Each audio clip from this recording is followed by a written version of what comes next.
So guys, कल के दिन वोडाफोन आइडिया लिमिटेड के वीडियो में हमने डिस्कस किया था कि क्वार्टर टू आ रहा है आपका इस टाइम फ्रेम के अंदर, वो भी आपकी नेक्स्ट डेट ऑफ हियरिंग से पहले। ठीक है, यानी कि पॉसिबिलिटी है कि company next date of hearing से पहले ही क्वार्टर टू की डेट्स अनाउंस कर दे। अब क्वार्टर टू की डेट अगर आपकी आ जाती है 27 अक्टूबर, यानी कि नेक्स्ट डेट ऑफ हियरिंग से पहले, तो ऐसे टाइम में आपकी नजरें ज्यादा फोकस जो रहेगा मार्केट एक्सपर्ट्स का भी, वो रहेगा क्वार्टर टू पर। और क्वार्टर टू में आपको पता है कंपनी का मेजर फोकस कहां रहता है, आरपीयू पर। और कंपनी का ही नहीं बल्कि मार्केट एक्सपर्ट्स का भी मेजर फोकस जो है वो आरपीयू पर रहता है। कंपनी का सब्सक्राइबर चर्न है, कंपनी में बहुत सारे इशू हैं, एजीआर का आता पता भी नहीं है, फंड रेजिंग का आता पता नहीं है। इन सब मुद्दों को एक साइड में रख दिया जा सकता है जब यहां पर क्वार्टर टू का टाइम फ्रेम आपके पास आ जाए, तब वहां मार्केट एक्सपर्ट्स के ओपिनियन बदलते देखने को मिल सकते हैं। लेकिन अभी के लिए कल के वीडियो में हमने ये डिस्कस किया था कि नेक्स्ट डेट ऑफ हियरिंग जो 27 अक्टूबर है, इस टाइम फ्रेम के अंदर वोडाफोन आइडिया की रेंज कहां रहेगी, कल के वीडियो में हमने ये डिस्कस किया था।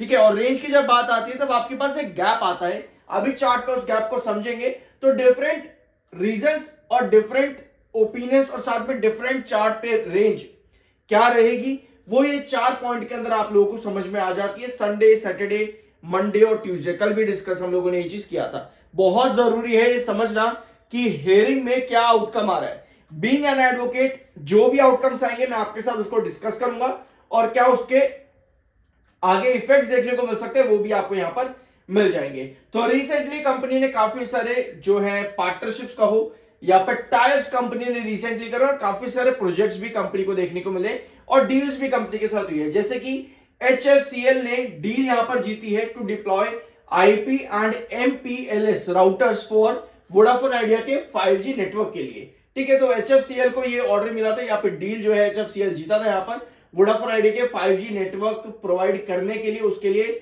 जो है राउटर प्रोवाइड करने के लिए वोडाफोन आइडिया लिमिटेड में HFCL ने ये डील वोडाफोन आइडिया में जीती थी। तो ये सभी न्यूज ना पॉजिटिव है वोडाफोन आइडिया लिमिटेड के अंदर। हमें इस समय ये देखना है कि हम कहां पर स्टैंड कर रहे हैं। ठीक है, एजीआर का रिलीफ आता है नहीं आता, उस सब में आपको मैंने कल 4 से 5 पॉइंट और बताए थे कि आपको क्या क्या चीजों पर फोकस करना चाहिए।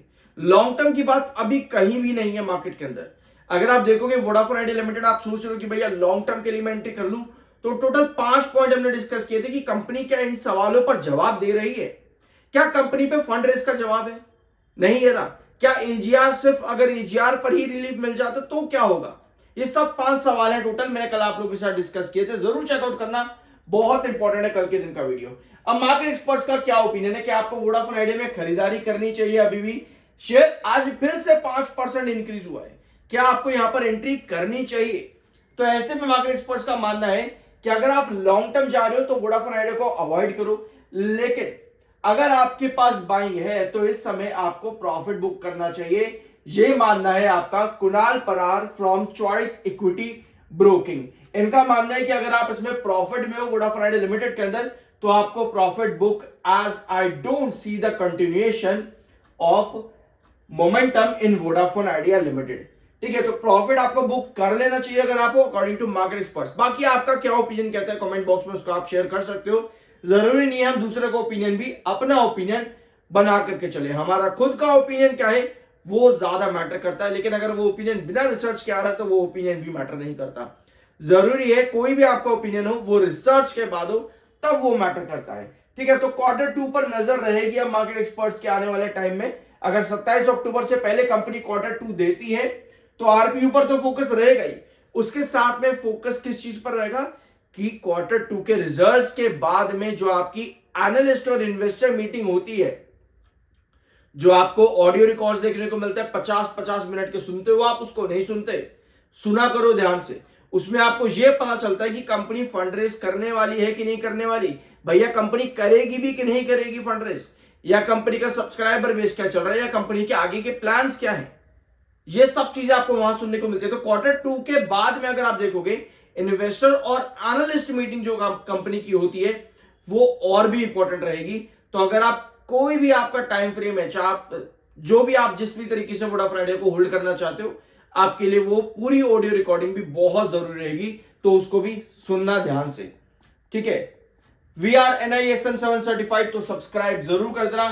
अब आते हैं चार्ट पैटर्न पे। कल के दिन हमने डिस्कस किया था ये जो आपकी रेंज है ना, यहाँ पर ये वाला चार्ट जो आपको देख रहे हो यहाँ पे, ये गैप जो है आपका यहाँ पे कितने पे है, 790 से लेकर के आपका ये गैप आता है 850 के बीच में। ये गैप आपका तभी बनेगा, मतलब कि इस गैप के बीच में स्टॉक तभी आएगा जब आपके पास नेगेटिविटी बननी शुरू हो जाएगी वोडाफोन आइडिया लिमिटेड के अंदर। जब आपके पास नेगेटिविटी होगी तब वोडाफोन आइडिया लिमिटेड इस गैप के बीच में आएगा। अदरवाइज जो आपका कंसोलिडेशन बनता है वो बनता है 880 से लेकर के 850 के बीच में। ठीक है, ये आपका कंसोलिडेशन बनता है। क्यों? क्योंकि नेक्स्ट डेट ऑफ हियरिंग आपकी तब तक ये रेंज आपकी प्रोबेबली देखने को मिल सकती है। बट अगर नेगेटिविटी क्रिएट होती है तो 850 को तोड़ता हुआ वोडाफोन आइडिया लिमिटेड 850 और 790 की रेंज पर आ जाएगा। कहीं ना कहीं यही रीजन आज देगा कि ब्रेकआउट वापस से देखने को मिला है और 880 के रिस्ट्रिक्शन पर जाकर के वोडाफोन आइडिया आज के दिन टकराया वापस से।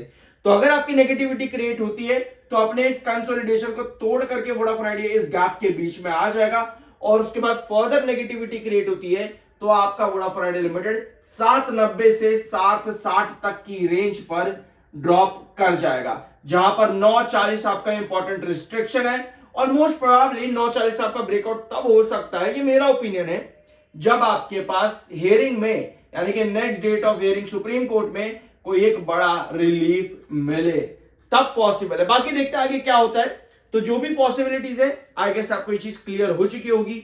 बाय सेल की कोई रिकमेंडेशन नहीं है, वो आपकी अपनी मर्जी और ओपिनियन होना चाहिए। और हाँ, अगर आप पहली बार चैनल पर आए हो तो आप सोच रहे होगे कि भैया नेगेटिविटी क्या है यहां पर, तो पूरे वीडियो में जो अभी हमने डिस्कस किया क्वार्टर टू वहां पर मार्केट एक्सपर्ट्स का क्या ओपिनियन बैठता है, वहां पॉजिटिविटी और नेगेटिविटी डिसाइड होती है।